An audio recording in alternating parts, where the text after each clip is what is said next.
Hello tout le monde, bienvenue dans cette nouvelle vidéo, je suis ravi de vous retrouver et vous conseille de vous armer d'un couteau comme moi, car aujourd'hui nous allons trancher dans le cinéma, nous allons parler vengeance et zombies et tout ça de manière ensanglantée, on peut le dire, et c'est ce qu'on va voir aujourd'hui dans les films du vendredi, Coupé et The Northman.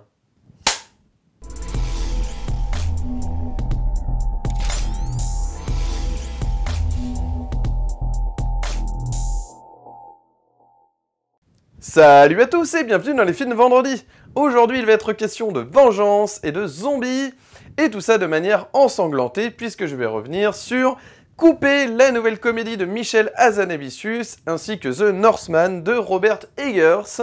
Et je commence tout de suite avec Coupé, film d'ouverture en ce Festival de Cannes 2022, réalisé par Michel Hazanavicius, qui nous avait habitués à rendre hommage à plein de genres cinématographiques différents. Il y a d'abord eu le pastiche, de films d'espionnage avec les deux volets de la saga OSS 117. Nous avons également The Artist qui revisitait le film muet et plus récemment Le Redoutable qui revenait sur la nouvelle vague, notamment avec ce biopic sur Jean-Luc Godard. Cette fois-ci, il nous revient avec un nouveau pastiche, cette fois-ci du film de zombies à la George Romero, comme vous pouvez le voir, La Nuit des Morts Vivants, si vous l'avez vu, voilà. Voilà, donc ça faisait partie des films de zombies cultes à ne pas manquer. Il s'agit en réalité d'un remake, Ne coupez pas, film japonais qui était sorti en 2017, réalisé par Shinichiro Ueda.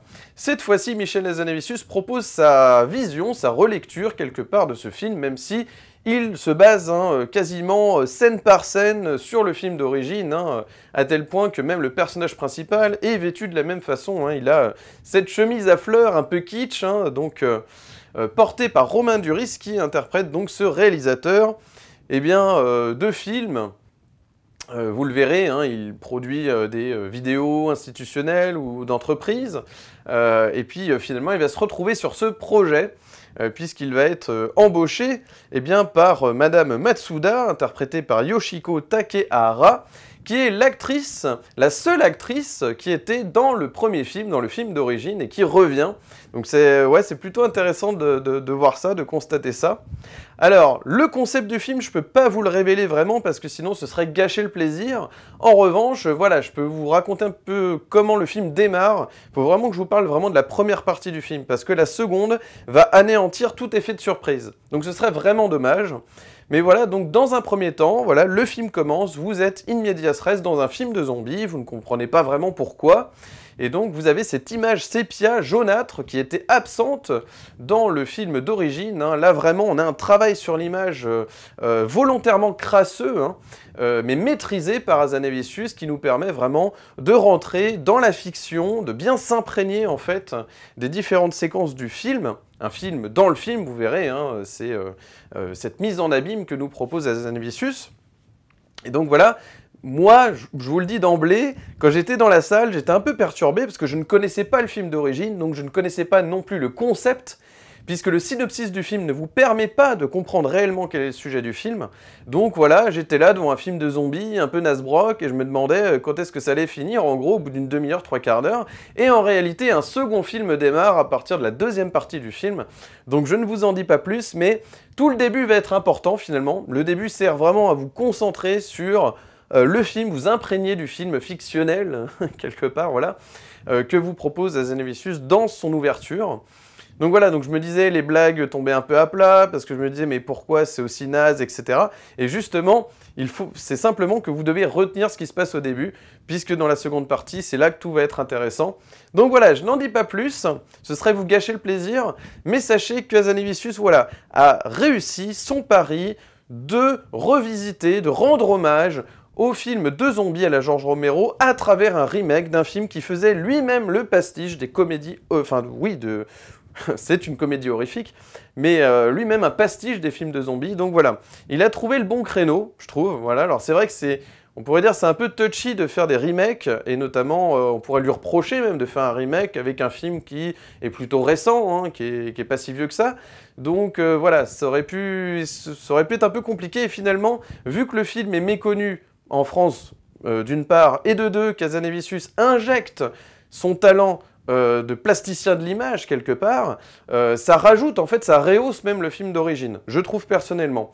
En tout cas, voilà, il arrive à apporter de l'émotion, vous verrez, parce qu'il travaille ses personnages. Hein. Vraiment, l'histoire de Romain Duris avec sa fille, notamment, vous verrez, est assez bouleversante. Enfin, je trouve qu'il arrive à apporter quelque chose d'humain, en fait, de montrer que tout ça est une belle aventure humaine avant tout, que le cinéma aussi c'est ça, c'est une aventure, une troupe, il y a quelque chose qui unit les individus, donc il y a quelque chose de très beau finalement dans l'amateurisme, puisque c'est l'amitié qui triomphe finalement, c'est l'être humain qui se retrouve en fait, etc. Donc c'est quelque chose de très beau, il y a un effet troupe, il y a un effet presque colonie de vacances dans ce tournage, c'est assez drôle.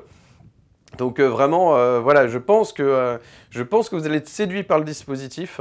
Voilà, on est quelque part, parfois il y a un petit côté sens de la fête, parce que voilà, on voit des techniciens qui sont un peu paumés sur un tournage, bah là c'était dans le sens de la fête, on voyait des cuistots un peu paumés, parce qu'il y avait des aléas du direct constamment. Là c'est un peu pareil, il y a ce genre de plan séquence où les gens sont un peu perdus, c'est un peu ce délire-là. Jean-Pascal Zadi, notamment, vous verrez, il y a un comic relief assez irrésistible. Il est bien utilisé dans le film. Donc voilà, il y a un côté vraiment colonie de vacances, quoi, sur ce tournage. C'est vraiment excellent.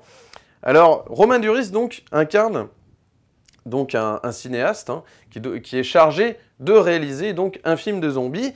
Et nous avons donc Bérénice Bejo, qui joue donc la femme de Romain Duris dans le film, vous verrez, qui va se retrouver sur ce tournage. Il y a également Grégory Gadebois, Finnegan Oldfield aussi, qui reprend les traits de caractère des personnages d'origine. Hein. Grégory Gadebois, c'est pareil, c'est un acteur qui est porté sur la bouteille, vous verrez, je n'en dis pas plus. Mathilda Lutz, qui incarne aussi une actrice dans le film, tout le monde est vraiment tordant, vous verrez. Sébastien Chassagne aussi, et nous avons Raphaël Quenard et Lies Salem, et comme je vous le disais, Jean-Pascal Zadi aussi, je tiens à le préciser, parce que c'est vrai qu'il a un petit rôle, mais on le retient vraiment, il est très très bien utilisé dans le film. Voilà, donc, les deux films, hein, que ce soit coupé ou ne coupé pas, ont pour trait commun quand même d'avoir un cinéaste qui est également monteur hein, du film. Hein. Nous avons Shinichiro Ueda qui était chef monteur sur son propre film et réalisateur donc, et c'est pareil pour Hazanavicius hein, qui évidemment eh bien, réalise mais monte également eh bien, ses films. Donc écoutez, voilà, on a deux visions différentes sur un même scénario. Notamment en termes de cinématographie, parce que c'est vrai qu'au niveau de l'histoire, c'est vraiment raconté de la même façon, les mêmes péripéties vont arriver. Donc si vous avez vu le film d'origine, peut-être ça va vous gâcher un peu l'effet de surprise, mais d'un autre côté, je trouve quand même qu'il l'a amené à un autre niveau, Hazanavicius, donc ce coupé, hein, ne coupez pas, il a réussi à l'amener à un autre niveau. Donc pour moi, c'est une franche réussite.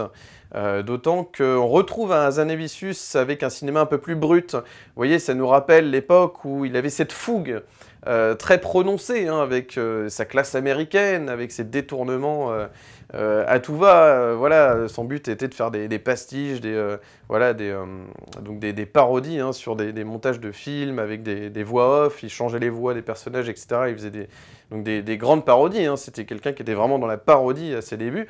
Donc voilà, on retrouve un Hazanavicius qui retrouve un peu sa fougue. C'est vrai qu'il y avait Le Prince oublié, vous voyez, ce conte là qui est totalement passé inaperçu. Il y avait The Search, qui était lui-même un remake, mais il s'est essayé au film de guerre. Il s'est essayé, on sent, après The Artist à cette époque-là. On sentait qu'il voulait peut-être passer on va dire, à un genre de film plus sérieux. Vous voyez, avec une certaine gravité, quelque chose de dramatique, peut-être parce qu'il y avait l'effet Oscar, etc. Donc il avait cette exigence, mais finalement il a retrouvé, je trouve, ce qui fait de lui toute sa personnalité finalement en tant que réalisateur, et c'est ça qui fait plaisir, c'est qu'il s'est retrouvé lui-même, et voilà, ça fait vraiment plaisir. Alors j'ai vu que son prochain projet, c'était justement un nouveau conte. Alors j'ai un peu peur, parce que quand il donne un peu dans l'onirisme, quand il veut faire un peu ouais, ce côté où Chabat avait fait un peu pareil avec Santa et compagnie, où vous voyez, quand il essaie de se burtoniser pour faire des espèces de contes comme ça, grand public. Voilà, je trouve que c'est très touchy, hein, encore une fois, Le Prince oublié. Donc voilà, on va voir ce qu'il va nous proposer par la suite, mais en tout cas, moi, je suis très friand de ce projet. Je trouve que ça fait du bien de retrouver un Hazanavicius des débuts, quelque part. C'est-à-dire qu'il, voilà, encore une fois, il retrouve sa créativité et tout en gardant, malgré tout, son exigence au niveau de l'image. C'est-à-dire qu'on a cette image sépia jaunâtre au début, on a cette image après qui, une autre type d'image plus lisse, qui vient compléter finalement l'ensemble du métrage pour vraiment montrer qu'il s'agit d'une mise en abîme du film dans le film, avec cet hommage au film de zombies. C'est très bien fait. On retrouve quelque part après, une fois que vous sortez de la salle, vous vous dites finalement, ah bah tiens, nous les Français, on est capable aussi de faire des pastiches horrifiques, un peu à la Shaun of the Dead, vous voyez, d'Edgar Wright, qui en plus, Edgar Wright aujourd'hui est un grand cinéaste, reconnu. Voilà, à l'époque, il faisait ce petit film, et aujourd'hui, voilà, c'est un grand cinéaste. Donc vous voyez, on a su reconnaître le talent de ces gens-là qui arrivent vraiment à nous faire rire avec des zombies, et qui ont des vraies intentions de mise en scène, vraiment, je tiens à le préciser, donc ça fait plaisir. Et comme je vous le dis, voilà, il y a quelque chose de beau de voir toute cette troupe comme ça qui va se retrouver quelque chose de très humain, de très positif, de très feel good. Derrière, eh bien, ce sang, cette hémoglobine, ces zombies, il y a quelque chose de très positif. Donc voilà, c'est un pur plaisir, c'est un pur régal, ça se revoit très très bien. Donc n'hésitez pas, et surtout, passez la première demi-heure. Voilà, faites-vous violence au début, parce que vous allez dire, mais qu'est-ce que je fais là? Vraiment, par rapport à la bande-annonce, ça va être ça pendant 1h30? Non, je vous rassure, il y a un concept, il y a une idée, et il y a une finesse d'écriture dans les dialogues, dans la manière de raconter le cinéma et un tournage de cinéma, bien entendu. Ça parle du cinéma, c'est toujours plus fort les films, pardon, qui parlent du cinéma. Voilà, donc il y a un vrai discours sur le cinéma, donc ça fait plaisir. Donc à plusieurs niveaux, ce film est réussi, donc je vous le recommande. N'hésitez pas à voir Coupé de Michel Hazanavicius dès maintenant au cinéma. Je passe maintenant au second film du jour, et il s'agit de The Northman par le grand Robert Eggers, qui fit ses débuts de cinéaste en 2016 avec The Witch, film horrifique qui révéla l'actrice Anya Taylor-Joy. Il y a eu par la suite The Lighthouse avec Robert Pattinson et Willem Dafoe sur ces deux gardiens de phare qui perdaient la boule, qui donnait lieu à des séquences mystiques assez impressionnantes. Un film très sombre, vous pouvez retrouver d'ailleurs ma critique sur ma chaîne. Il nous revient aujourd'hui avec The Northman dans une relecture de la tragédie de Hamlet de William Shakespeare. Cette fois-ci, nous sommes au Xe siècle, nous sommes dans un univers viking. Donc avec Hamlet, mais qui n'est pas écrit de la même façon. Un prince nordique qui se lance dans une quête afin de venger la mort de son père tué par son oncle Fjolnir. Ce Hamlet est justement interprété par Alexander Skarsgård. Il y a également Nicole Kidman dans le rôle de la mère. Nous avons également Willem Dafoe, Björk qui fait une apparition, Anya Taylor-Joy donc, et Ethan Hawke et bien d'autres acteurs. C'est un film très sombre, certes, mais également très sauvage. On montre la masculinité, vraiment à son côté, le côté viril de l'homme, le côté vraiment animal de l'homme. C'est vraiment le thème du film, c'est-à-dire qu'en termes de cinéma, c'est ce que raconte le film. C'est-à-dire que certes, vous avez cette histoire de vengeance, mais cette vengeance, c'est plutôt une sorte de fil conducteur, d'intrigue qui va vous tenir en haleine tout du long.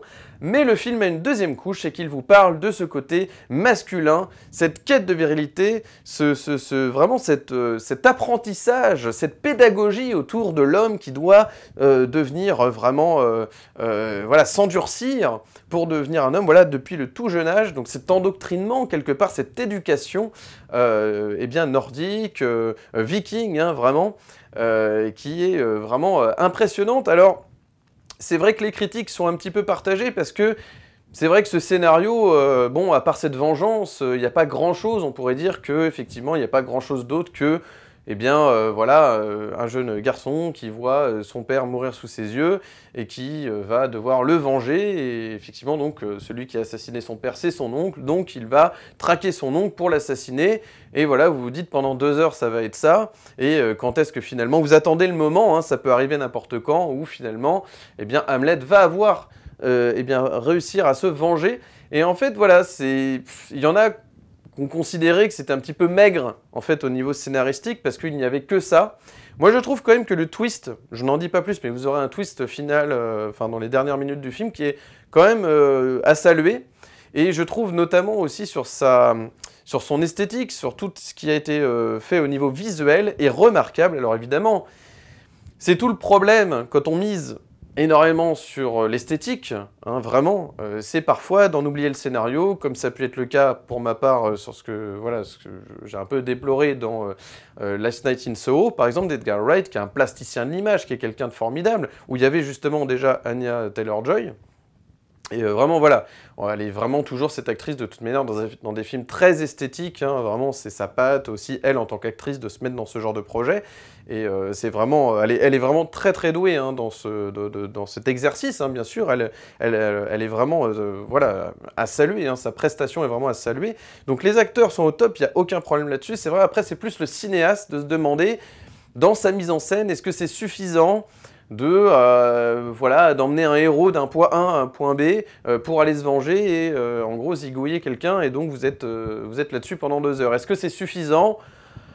Moi je trouve que le film a au moins le mérite de laisser une marque vraiment très forte dans la rétine du spectateur, hein, dans son esprit, c'est-à-dire qu'il va vous rester quelque chose de cette expérience, notamment, comme je vous le dis, sur ce côté animal. J'insiste là-dessus parce que c'est vraiment le sujet du film. Vraiment, c'est-à-dire, ça questionne l'idée de vengeance, ça questionne voilà, ce rapport en fait au genre aussi. On parle beaucoup de genre aujourd'hui, homme-femme, est-ce que ça veut encore dire quelque chose? Est-ce qu'il n'y a pas une frontière un peu poreuse parfois entre les deux, où les individus, eh bien, voilà, on peut choisir son sexe aujourd'hui. Donc vous voyez, ça nous renvoie à un côté très primitif eh bien, du genre. Et surtout, ce qu'on avait l'habitude de penser, c'est-à-dire l'homme avec ce côté vraiment force, vengeur, etc. Il fallait s'endurcir très tôt, il y avait des rituels. Ce qui est très bien représenté aussi, c'est tous ces rituels qu'il y a avec le sang, vous verrez, ce rapport au sang, ce rapport à la douleur, ce rapport au côté croyance aussi, hein, avec toutes ces légendes nordiques. Donc toute cette ambiance mystique est bien retranscrite, hein, elle était déjà présente dans The Lighthouse, hein, évidemment.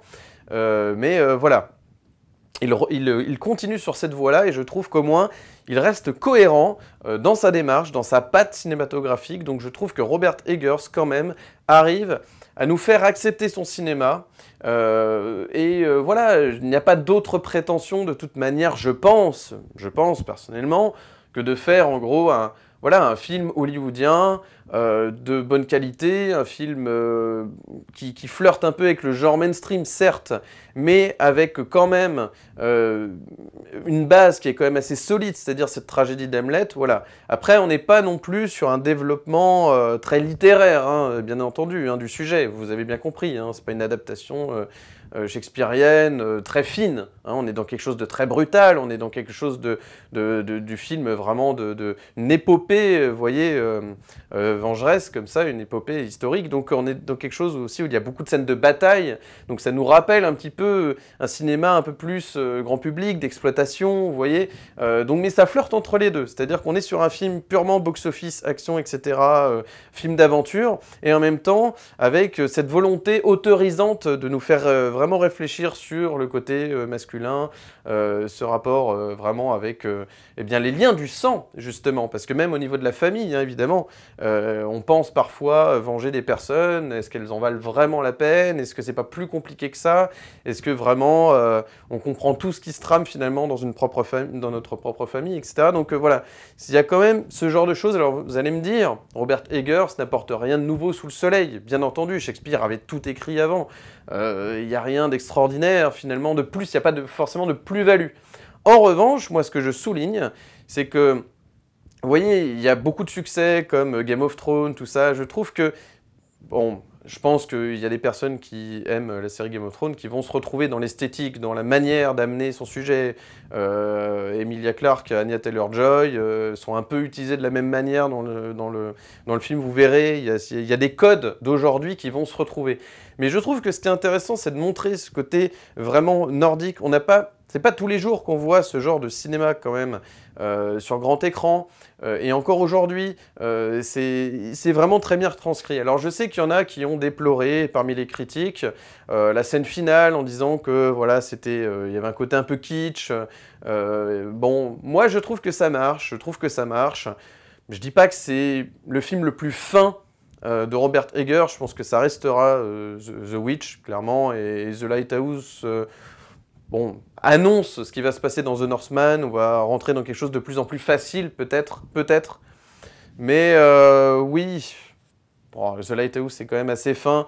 Non, je dirais que c'est peut-être le vrai premier film qui commence un petit peu à être plus simple dans sa démarche, quoi. Il y a quelque chose de plus simple, de plus accessible à grand public.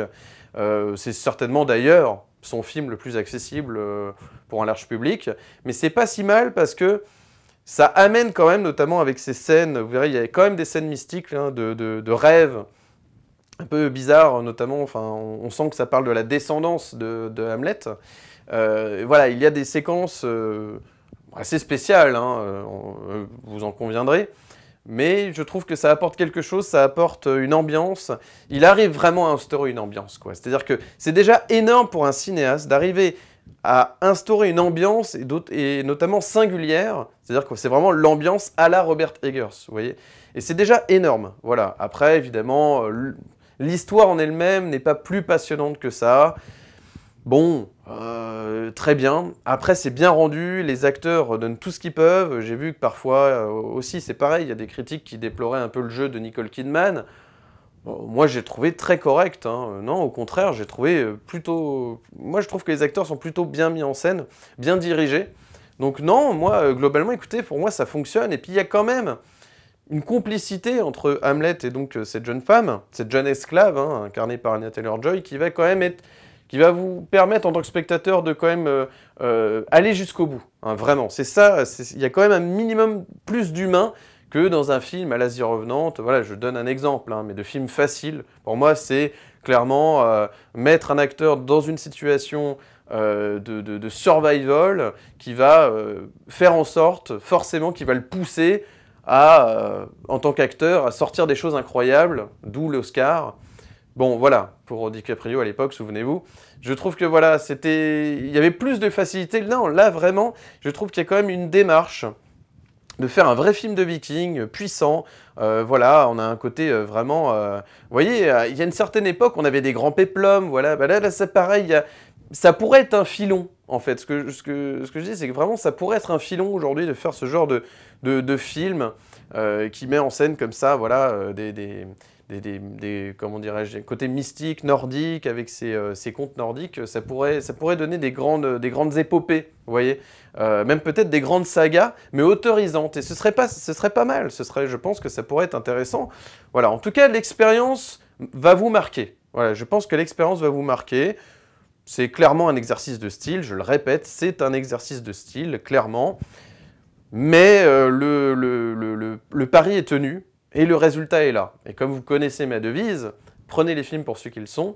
Écoutez, ben c'est un film qui revisite donc la tragédie d'Hamlet sous le prisme d'un cinéma, eh bien, oui, un peu plus mainstream, grand public, film d'aventure. Et donc, voilà, le pari est tenu.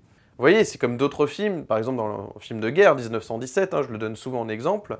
Voilà, l'idée c'était de faire un exercice de style, un long plan séquence, voilà, et donc il faut rapporter eh bien, un message qui va changer le cours de l'histoire. Donc vous voyez, c'était ça le but, hein, aller à un point A à un point B, c'était un peu la même chose finalement, mais il y avait un travail sur les personnages à minimum pour que le spectateur puisse s'attacher. Parce que s'il n'y a pas ça, vous commencez le film à l'étape 2, et vous ne pouvez pas en fait vous intéresser au sort des personnages. C'est souvent le cas. Ça arrive parfois, moi, The Revenant, c'est clairement le cas. Hein. Le sort du personnage m'importe peu. Vous voyez, c'est triste quand même dans une tragédie comme ça, un drame. Donc il y avait aussi une idée de vengeance, tout ça. Mais là ça marche quand même beaucoup plus, puisqu'il y a les liens familiaux, hein, les liens du sang qui sont très bien traités. Donc voilà, après, c'est pas le grand film psychologique. Encore une fois, je le rappelle, on n'est pas dans un grand drame comme ça, autorisant. On est surtout dans un film d'aventure, mais qui fonctionne très très bien. Donc écoutez, pour moi... c'est pas un grand oui, parce que, voilà, évidemment, on pourrait apporter plus de finesse à cette histoire, mais c'est un oui, voilà, bien appuyé, parce que, voilà, il y a quand même une proposition de cinéma, et c'est quand même très important, c'est le plus important finalement, et je serais d'ailleurs très curieux de voir le prochain projet de Robert Eggers, qui est, je vous le dis donc, vous êtes peut-être au courant, le remake de Nosferatu, un remake de Nosferatu de Murnau. Donc voilà, je pense que là, il peut pas se louper avec son ambiance, voilà, ce côté très sombre, etc., horrifique. La patte qu'il a apportée dans le cinéma d'horreur permettra, je pense, eh bien, d'obtenir un résultat très intéressant. Donc voilà, écoutez, je vous recommande ces deux films, donc Coupé de Michel Hazanavicius et The Northman de Robert Eggers. Ne boudez pas votre plaisir d'aller découvrir ces deux films actuellement au cinéma. Si vous avez aimé cette vidéo, n'hésitez pas à mettre un petit like, de vous abonner, d'activer la cloche pour ne manquer aucune de mes nouvelles vidéos et de me suivre sur Instagram, Steph_LFDV. N'hésitez pas à m'ajouter sur Instagram afin d'être tenu informé des prochaines vidéos sur la chaîne et tout simplement pour accéder à mon contenu. Les deux prochains films, les deux prochaines critiques qui arrivent sur la chaîne, eh bien écoutez, je vous les révèle, il s'agira des Crimes du futur de David Cronenberg, ainsi que Top Gun Maverick de Joseph Kosinski avec Tom Cruise. Écoutez, ce sont les deux prochains films qui feront l'objet de ma prochaine vidéo, je vous le dis d'emblée. Mais voilà, quand même, si vous voulez être tenu informé, je vous renvoie quand même à mon Instagram, parce que c'est vraiment là que vous aurez en temps réel eh bien, les informations sur ce que je vois, sur ce que je partage, etc. Mais voilà, je vous les révèle quand même pour mes fidèles abonnés. Écoutez, ça fait plaisir pour ceux qui viennent de rejoindre cette chaîne. Eh bien écoutez, n'hésitez pas, le meilleur moyen de soutenir cette chaîne, c'est par un abonnement. Un petit clic suffit pour soutenir cette chaîne, donc n'hésitez pas. En attendant, moi je vous souhaite un excellent vendredi, un excellent week-end, et d'ici la prochaine vidéo, comme toujours, n'oubliez pas, prenez les films pour ce qu'ils sont. Allez, ciao!